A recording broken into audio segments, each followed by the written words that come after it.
Seja muito bem-vindo a uma viagem tranquila e fascinante pela história completa do Japão feudal, de samurais a shoguns.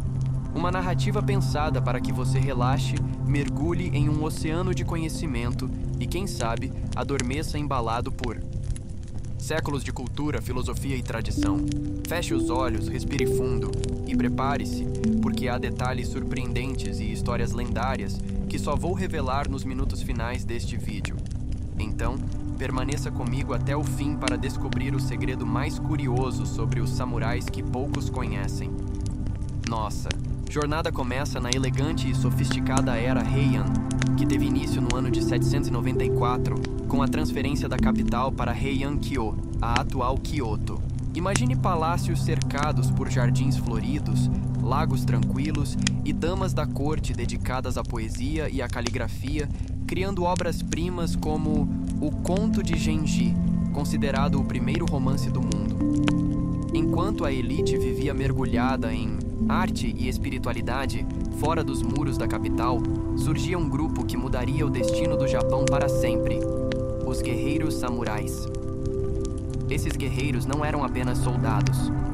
Eram representantes de um código de conduta que moldou profundamente a sociedade japonesa: o Bushido, ou o caminho do guerreiro.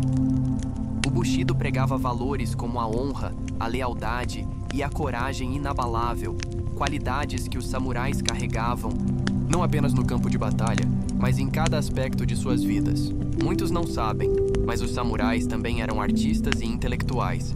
Dedicavam-se à poesia, à filosofia zen, à cerimônia do chá e até à jardinagem como formas de alcançar o equilíbrio espiritual. Com o passar dos anos, os clãs, guerreiros ganharam poder e influência, até que duas famílias se destacaram em uma rivalidade épica: os Taira e os Minamoto. Esse conflito culminou na Guerra Genpei, que aconteceu entre 1180 e 1185, e terminou com a vitória dos Minamoto. Foi então que, em 1192, Minamoto no Yoritomo tornou-se o primeiro shogun do Japão, estabelecendo o shogunato Kamakura, e com ele, o sistema feudal que iria dominar o país por séculos. Aqui, é interessante perceber como o poder político foi transferido para os militares, enquanto o imperador se tornava uma figura simbólica, quase espiritual. Agora, uma curiosidade. Você sabia que durante o shogunato Kamakura, o Japão enfrentou duas tentativas de invasão pelos famosos exércitos mongóis de Kublai Khan?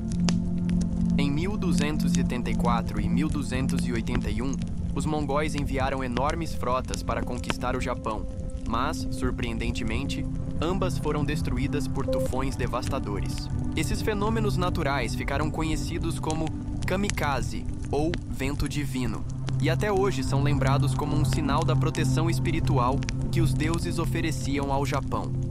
No entanto, a estabilidade do Japão feudal seria novamente abalada, com o advento do período Sengoku, ou período dos estados em guerra, uma era marcada por incessantes conflitos entre senhores feudais, os daimyo, cada um lutando para expandir seus territórios e poder.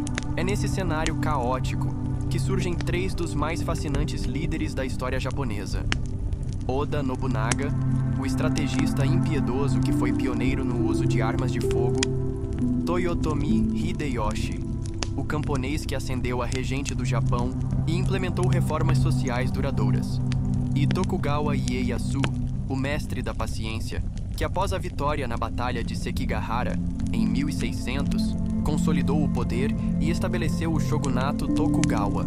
Este último período, também conhecido como período Edo, trouxe mais de 2 séculos de paz e isolamento. O Japão fechou suas fronteiras ao mundo exterior através da política do Sakoku, mantendo contato apenas com alguns comerciantes holandeses e chineses em Nagasaki. Mas engana-se quem pensa que foi uma era estagnada. Muito pelo contrário, as artes floresceram, as cidades cresceram e surgiram formas de entretenimento como o kabuki, o teatro de sombras e as belas gravuras ukiyo-e, imagens do mundo flutuante, que hoje são admiradas mundialmente. Agora, quero que você imagine os samurais desta época. Sem guerras para lutar, Muitos se tornaram administradores, professores ou filósofos. O foco passou a ser a perfeição espiritual e estética. Samurais meditavam sob as cerejeiras em flor, praticavam o Shanoyu, a cerimônia do chá, e aprimoravam suas habilidades em artes como a caligrafia e o ikebana, o arranjo floral. Um contraste tocante. Guerreiros de armadura agora transformados em artistas da paz. E falando em honra e lealdade, não posso deixar de contar uma das histórias mais emocionantes do Japão feudal, a dos 47 Ronin, um grupo de samurais que, após seu senhor ser forçado a cometer seppuku, juraram vingança contra o responsável por sua desgraça. Durante anos, planejaram minuciosamente sua retaliação, que executaram com perfeição, mesmo sabendo que também seriam obrigados a cometer seppuku após o ato.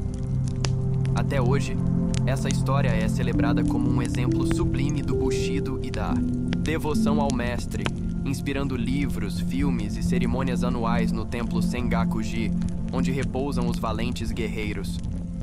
Antes de avançarmos para a reta final desta viagem, quero compartilhar um gancho que muitos desconhecem.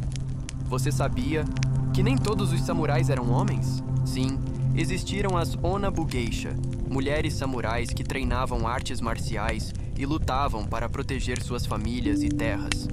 Entre elas, destaca-se Tomoe Gozen, uma guerreira lendária do século XII, famosa por sua bravura e habilidade no campo de batalha. Sua história inspiradora mostra como a figura do samurai é ainda mais complexa e fascinante do que imaginamos. E agora, se você chegou até aqui, parabéns! Você faz parte de um seleto grupo que valoriza histórias profundas e autênticas. Quero muito saber sua opinião. Qual parte da história do Japão feudal mais te impressionou? Deixe aqui nos comentários. E se gostou dessa narrativa, curta o vídeo. Isso ajuda muito para que mais pessoas descubram essa viagem pelo tempo. Não se esqueça de se inscrever no canal e ativar o sininho. Assim você não perde nenhuma das próximas histórias, que, assim como esta, são criadas para relaxar, informar e inspirar. Na próxima viagem, vamos explorar outra cultura milenar, que também guarda mistérios fascinantes. Mas isso é um convite para outro dia.